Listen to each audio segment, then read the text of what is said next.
La Russie et la Chine sont proches. Mais Poutine a-t-il franchi la limite en menaçant d'utiliser des armes nucléaires?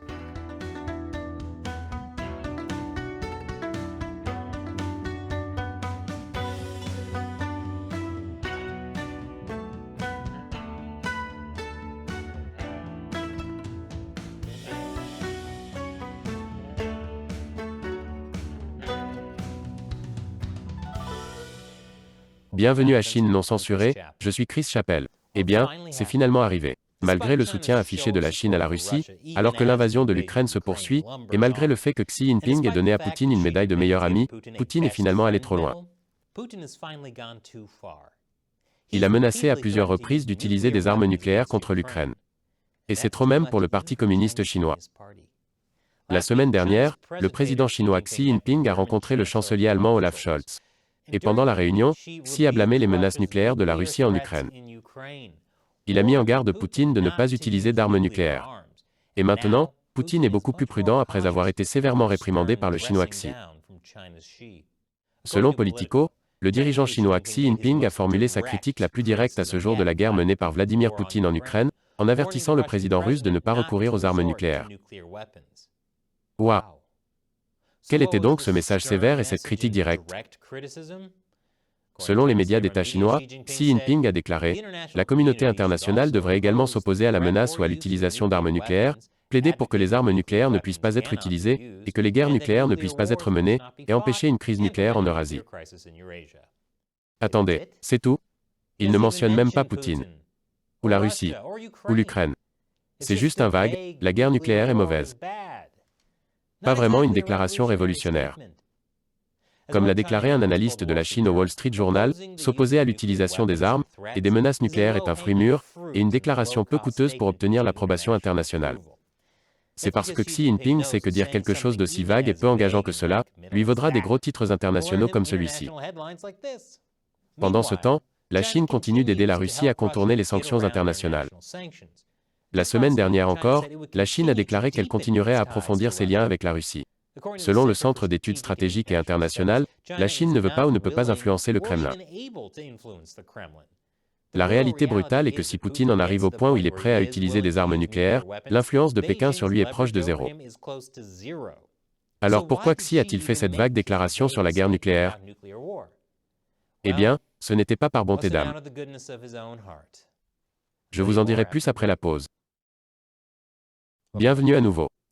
Pourquoi le président Xi Jinping a-t-il fait ces déclarations antinucléaires? L'invasion de l'Ukraine par la Russie a été à la fois une bénédiction et une malédiction pour le Parti communiste chinois. La déclaration de Xi sur la guerre nucléaire en est un bon exemple. Le problème avec la façon dont les médias internationaux en parlent, c'est que cela aide la propagande chinoise. La Chine a essayé de se positionner comme un médiateur entre la Russie et l'Occident. C'est ce que la Chine a fait avec la Corée du Nord, aussi. En gros, cela donne à l'Occident l'impression qu'il a besoin de l'aide de la Chine, et que nous ne devrions donc rien faire qui mette la Chine en colère, n'est-ce pas? Et regardez comme cette stratégie a bien fonctionné avec la Corée du Nord. Mettre la pression sur la Russie ne doit pas se faire au détriment de la pression sur la Chine. L'autre raison pour laquelle l'invasion de l'Ukraine par la Russie a aidé le Parti communiste chinois, est qu'elle lui a montré quelle stratégie et tactique l'Occident utilisera contre un régime autoritaire qui envahit un autre pays. Comme le Parti communiste est très ouvert sur le fait qu'il prévoit d'envahir Taïwan, ces informations sont précieuses. Et le parti a déjà commencé à se préparer. La Chine a commencé à s'isoler des sanctions occidentales, qui étaient une arme majeure utilisée contre la Russie. Mais globalement, je ne pense pas que le Parti communiste chinois soit heureux de l'invasion de la Russie. Ou du moins de la façon dont elle s'est déroulée. Je suis sûr que le parti aurait aimé voir la Russie débarquer et prendre rapidement l'Ukraine, sans que l'Occident ne réagisse ou presque. Cela aurait été un excellent signe pour sa prochaine invasion de Taïwan. Au lieu de cela, la Russie a eu du mal à prendre l'Ukraine, montrant la puissance d'une résistance très motivée contre une armée beaucoup plus importante et mieux équipée. En outre, l'Occident est devenu beaucoup plus conscient de la réalité des relations avec des régimes autoritaires agressifs. Certains appellent cela la mort de la mondialisation. L'idée que les démocraties et les régimes autoritaires peuvent simplement s'entendre et mettre de côté leurs différences au nom de l'argent a en quelque sorte explosé. Bien que certaines personnes essaient constamment de la faire revivre. Mais plus important encore, les actions de la Russie ont amené tout le monde à faire le lien entre l'Ukraine et Taïwan dans leur esprit. Il est clair que les menaces de la Chine d'envahir Taïwan ne sont pas de simples menaces. Il s'agit d'un danger très réel et présent. Et l'Occident développe des moyens de répondre. Et je pense que c'est ce qui se cache derrière les déclarations nucléaires de Xi. Je pense que le Parti communiste chinois voulait être le premier à menacer d'utiliser des armes nucléaires contre Taïwan, au lieu de regarder Poutine sauter le pas en Ukraine. La Chine a rapidement développé ses armes nucléaires. Le chef du commandement stratégique américain, qui supervise le programme d'armement nucléaire des États-Unis, a averti que la Chine développe des armes nucléaires beaucoup plus rapidement que les États-Unis et a qualifié cette question de problème à court terme. Et que la Chine est le seul concurrent ayant à la fois l'intention et de plus en plus la capacité de défier systématiquement les États-Unis sur tous les plans, militaires, économiques, technologiques et diplomatiques. Remarquez qu'il n'a pas dit la Russie. Alors que se passe-t-il si Poutine utilise des armes nucléaires en Ukraine? Et s'il n'utilise que des armes nucléaires tactiques plus petites, la réponse doit-elle être aussi forte? Ce sont toutes des questions auxquelles la Chine préférerait que l'Occident soit confronté lors d'une invasion de Taïwan. Mais la Russie oblige l'Occident à développer ses réponses dès maintenant. Ainsi, lorsque la Chine envahira Taïwan, l'Occident sera mieux préparé. Et Chine non censurée ne serait pas possible sans le soutien de téléspectateurs comme vous. Que ce soit en aimant et en vous abonnant, en partageant l'émission avec vos amis et votre famille, en achetant un super t-shirt sur chinauncensored.tv/merchandise, ou par un soutien direct sur le site de financement participatif Patreon. Ce sont ces fans que j'appelle l'armée de 50 cents de Chine non censurée, qui nous rejoignent dans la lutte contre le Parti communiste chinois. Pour les remercier, je réponds à leurs questions ou commentaires. Ian Pendleton demande: dans quelle mesure les économies de Taïwan et de la Chine continentale sont-elles liées? Le PCC a été prêt à utiliser la guerre économique pour punir Taïwan dans le passé, donc plus leurs économies sont interconnectées, plus les choses vont empirer pour Taïwan.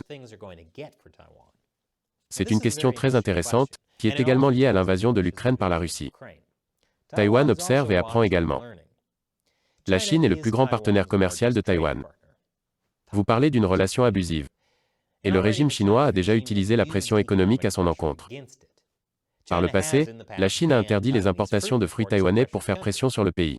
La dépendance de Taïwan vis-à-vis de la Chine est à la fois une force et une faiblesse. Pour faire face à cette faiblesse, Taïwan a stratégiquement coupé ses liens économiques. Toutefois, selon une ministre des Finances taïwanaise, le fait que les deux économies soient si étroitement liées pourrait en fait protéger Taïwan. Les industries électroniques des deux économies sont hautement dépendantes l'une de l'autre et Taïwan est la plus grande source de circuits intégrés importés par la Chine. Cependant, cela pourrait être un vœu pieux. D'une part, cela suppose que le Parti communiste chinois est un gouvernement rationnel comme le sont la plupart des autres gouvernements. Ce n'est pas le cas. La politique zéro Covid a prouvé que le régime chinois est plus que prêt à faire exploser sa propre économie pour des raisons politiques. Elle suppose également que Xi Jinping obtient de bonnes informations de ses assistants. Xi Jinping est connu pour être un peu grincheux lorsque quelqu'un lui dit quelque chose qu'il n'aime pas.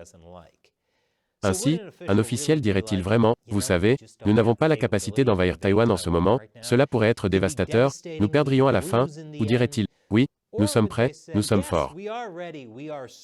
Et mon Dieu, vous avez perdu du poids, vous êtes superbe.